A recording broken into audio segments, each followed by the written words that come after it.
ये यहाँ पे देखो बच्चा, कॉस्ट अकाउंटिंग का सेकेंड चैप्टर हम लोग कर रहे हैं, मटेरियल कॉस्ट। इसके पहले का हमने जो चैप्टर किया था वो ओवरहेड था, ठीक है। अभी मटेरियल कॉस्ट में से भी एग्जाम में जो सम आएंगे, एग्जाम में मिनिमम 20 मार्क्स का आपको सम यहाँ से आएगा। इसके अंदर हम लोग को अलग अलग पार्ट्स हैं, जिसके अंदर से एक है इकोनॉमिक ऑर्डर क्वांटिटी, ईओक्यू बोलते हैं। ईओक्यू के दो पार्ट्स हैं यहाँ पर। एक हमारा फॉर्मूला मेथड है, दूसरा एक हमारा यहाँ पर टेबुलेशन मेथड होता है।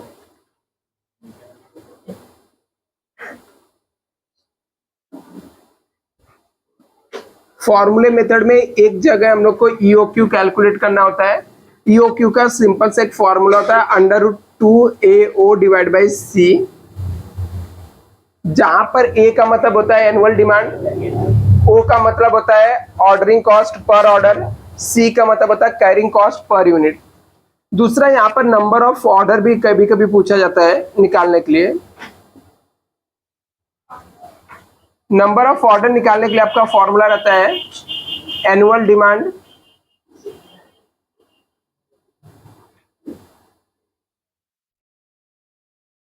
Demand divide by EOQ. ऐसे टोटल ऑर्डरिंग कॉस्ट और कैरिंग कॉस्ट भी यहां पर पूछा जाता है।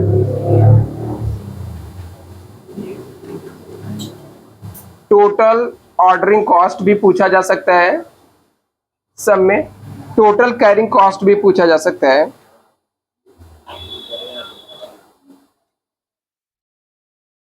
ये सब चीजें इसके अंदर पूछा जा सकता है। दूसरा टेबुलेशन मेथड में हम लोग को टेबल बना के कैलकुलेट करना होता है। जितनी बार ऑर्डर रहेगा उतना, वो 1 2 3 4 जितनी बार ऑर्डर रहेगा उसके टेबल फॉर्मेट में बना के ईओक्यू कैलकुलेट करते हैं, तो उसको हम लोग टेबुलेशन फॉर्म बोलते हैं। दूसरा इस चैप्टर का जो सबसे मोस्ट इंपॉर्टेंट पार्ट है वो आपका है स्टॉक लेजर, जिसके अंदर दो चीजें आपका है, FIFO and weightage average method.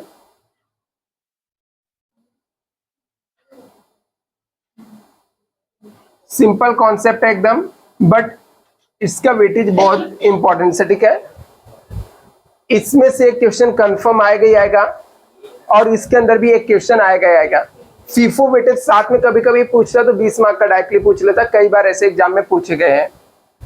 इसके बाद थर्ड जो इसमें इंपॉर्टेंट कॉन्सेप्ट है वो है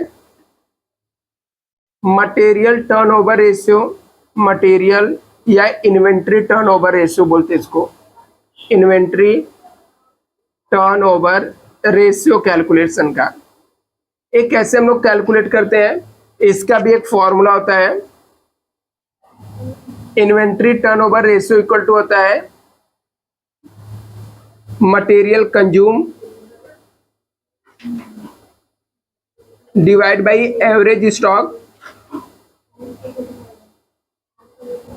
और मटेरियल कंज्यूम और एवरेज स्टॉक कैसे निकालते हैं?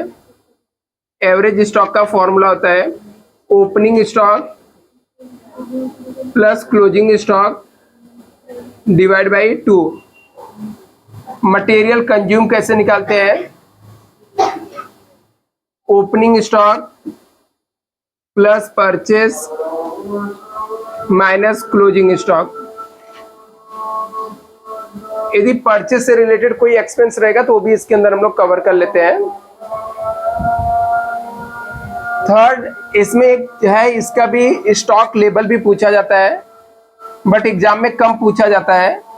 फिर भी इसके एक दो सम हम लोग कर लेंगे, जिसके अंदर आपको मैक्सिमम लेवल पूछा जाता है, मिनिमम लेवल, रीऑर्डर लेवल,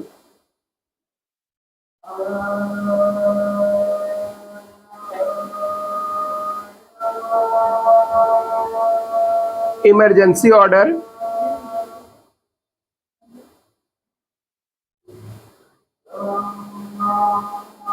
ये सब चीजें इसके अंदर आती है। तो अब ये टोटल ओवरऑल चैप्टर का इंट्रोडक्शन। अभी हम लोग सबसे पहले आज के दिन ये चैप्टर ए और ए तीनों तो कवर कर लेंगे, ट्राई करेंगे, ठीक है, नहीं तो एटलीस्ट दो इसमें से हम लोग कवर करेंगे। जल्दी से इसे नोट डाउन करो आप लोग।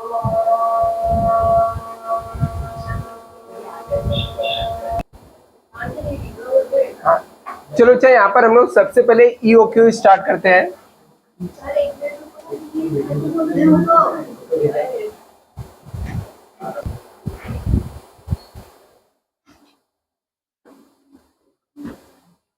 चलो इसमें सबसे पहले हम लोग EOQ सीखते हैं स्टूडेंट।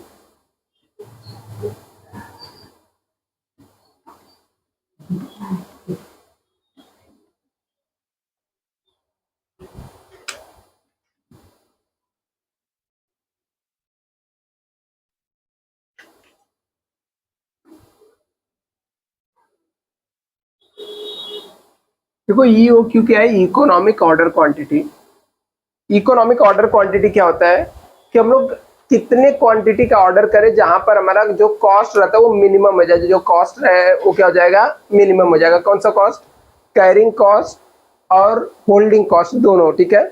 जो कैरिंग करते हैं, होल्ड करते हैं, और साथ में जो ऑर्डर करके हम लोग लाते हैं। कभी कभी क्या होता है, जो प्रोडक्शन डिपार्टमेंट रहता है ना, वो बहुत सारे प्रॉब्लम फेस करता है। प्रॉब्लम लाइक कैसे, यदि वो ज्यादा क्वांटिटी एक साथ में मंगाता है तो उसको स्टोर करके रखने का प्रॉब्लम हो जाता है।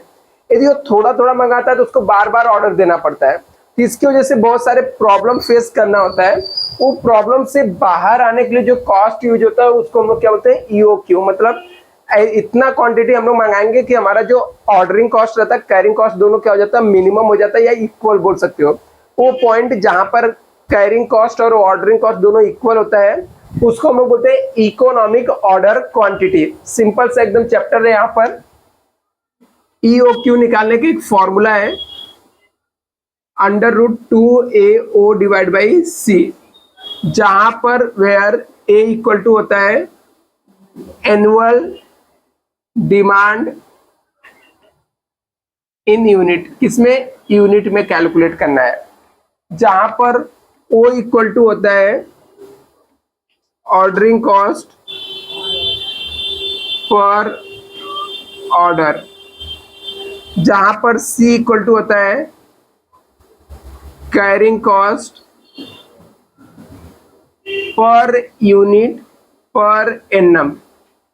याद रखना आपको, जो यूनिट जो A equal to annual demand लेना है वो हमेशा आपका पूरे साल भर का कितना क्वांटिटी का रिक्वायरमेंट है या कितने क्वांटिटी का यूनिट का आपको डिमांड है, ठीक है, वो हम लोग लेंगे। कैसे इसको कैलकुलेट करते हैं, मान लो हम लोग को मंथ में दिया है। किस में दिया है, मंथ में दिया है। आपको एग्जांपल एनुअल डिमांड ऐसा मंथ में दिया है कि पर मंथ में हम लोग को 2000 यूनिट है, इनटू क्या कर देने का, 12।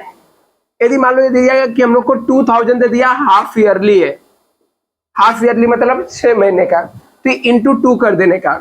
ये आपको 2000 यदि क्वार्टरली बोला, ठीक है, क्वार्टरली मतलब इनटू 4 कर देने का, तो आपको ईयर का डिमांड मिल जाएगा, ठीक है। आपको कैसे भी पूछे, लेकिन आपको कैलकुलेट करके जो कन्वर्ट करके लाना है वो क्या लाना है, यहाँ पर एनुअल डिमांड में ही लाना है, ठीक है।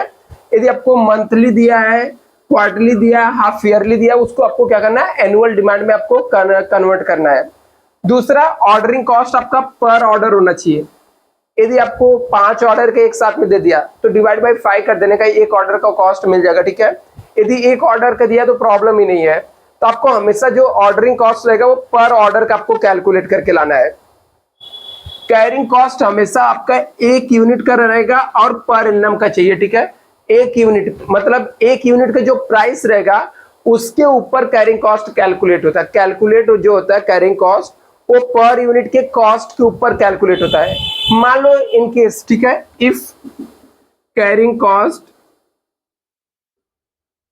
गिवन इन परसेंटेज, किसमें दिया है, परसेंटेज में दिया है, तो क्या करने का, पर यूनिट कॉस्ट लेने का, जो पर यूनिट का कॉस्ट रहेगा वो लेने का, into percentage of carrying cost करने का,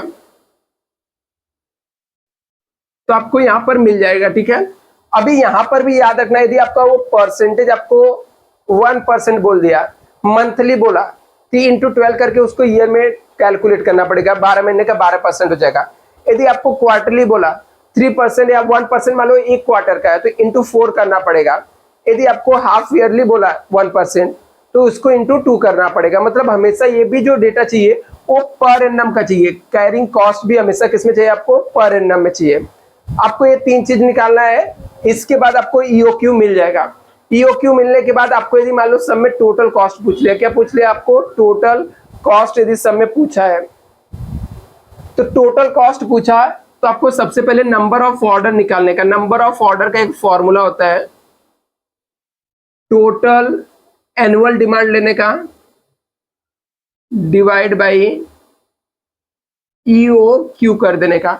मतलब आपका जितना पूरे साल भर में दिए हम लोग को, पूरे साल भर में दिए हम लोग को मान लो 10,000 यूनिट का डिमांड हो रहा है और हम लोग का ईओक्यू 1000 आ गया, तो मतलब एक बार में हम लोग ने 1000 मंगा रहे, तो 10,000 को डिवाइड करने का 1000 से, तो नंबर ऑफ ऑर्डर मिल जाएगा। मतलब 10 बार हम लोग को क्या करना है, ऑर्डर करके मंगाना है। यदि आपको यहाँ पर नंबर ऑफ ऑर्डर मिल गया तो आपको मान लो टोटल ऑर्डरिंग कॉस्ट पूछा, टोटल ऑर्डरिंग कॉस्ट, तो इसको भी हम लोग कैलकुलेट कर सकते हैं नंबर ऑफ ऑर्डर लेने का। बोल बच्चा।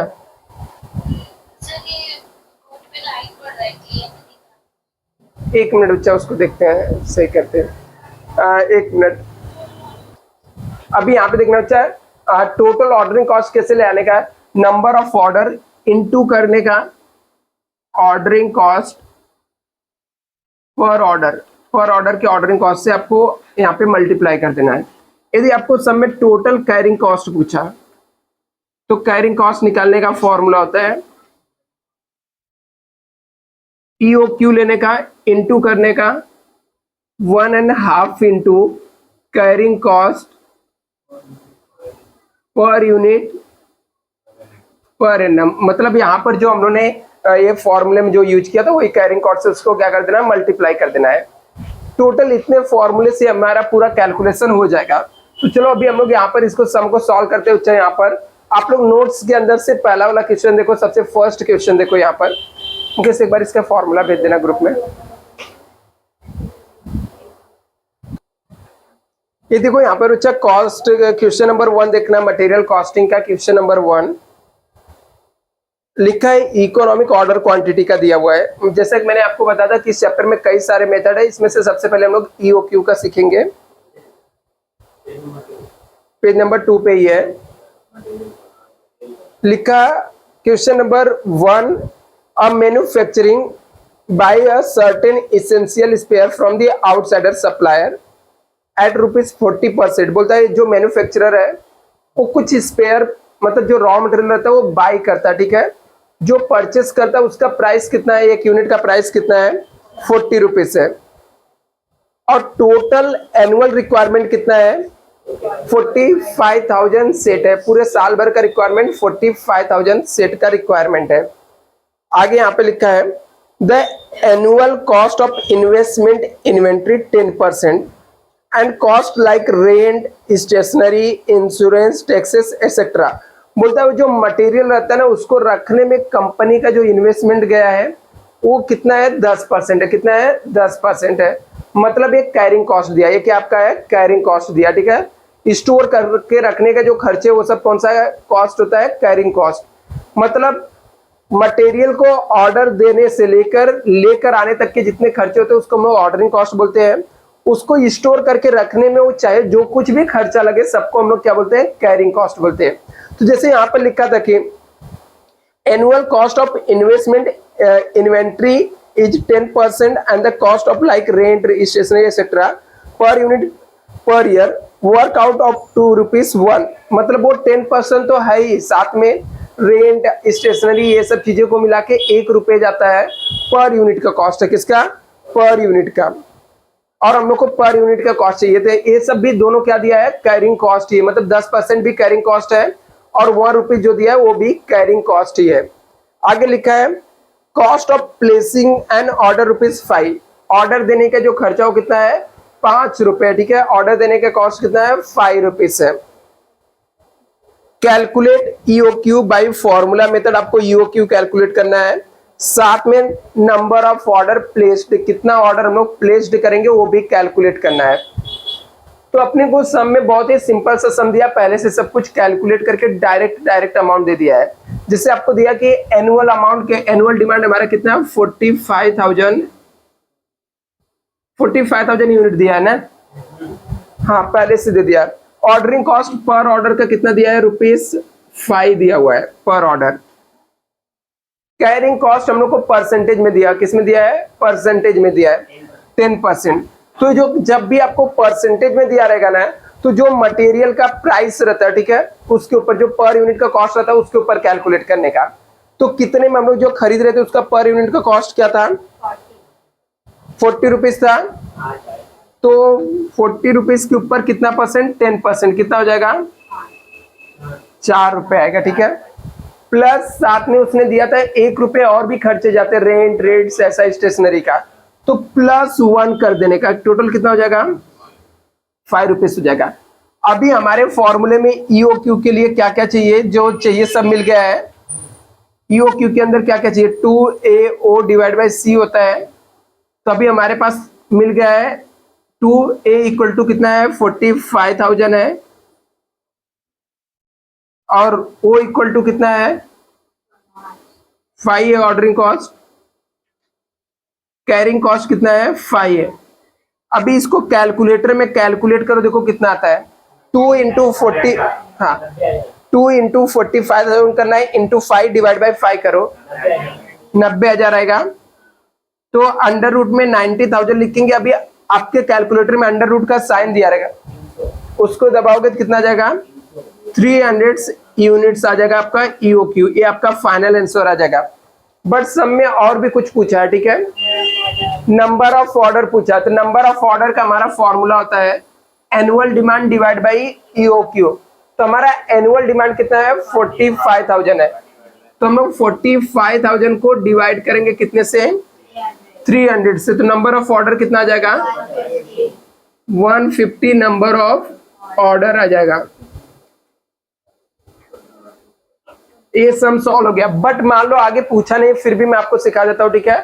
आगे आपसे और क्या क्या पूछ सकता है ठीक है। जैसे आपको टोटल ऑर्डरिंग कॉस्ट पूछ सकता है, तो टोटल ऑर्डरिंग कॉस्ट का फॉर्मूला होता है number of order into ordering cost per order ठीक है। तो नंबर ऑफ ऑर्डर हमारा कितना आ गया 150, ऑर्डरिंग कॉस्ट पर ऑर्डर कितना है 5, कितना आ जाएगा 750 रुपीज आ जाएगा हम लोग का टोटल ऑर्डरिंग कॉस्ट आ जाएगा। मान लो टोटल कैरिंग कॉस्ट नहीं पूछा तो भी यदि आपको फॉर्मूले याद है सॉल्व कर सकते हो। EOQ लेने का EOQ हमारा कितना है 300 आया था, 300 इंटू 1.5 करने का into carrying cost. Carrying cost per unit कितना था 5 रुपीज था, 150 इंटू 5 करेंगे कितना आ जाएगा 750 आ जाएगा। तो आप लोग इसे जल्दी से कॉपी कर लो फिर हम लोग नेक्स्ट सम करते हैं।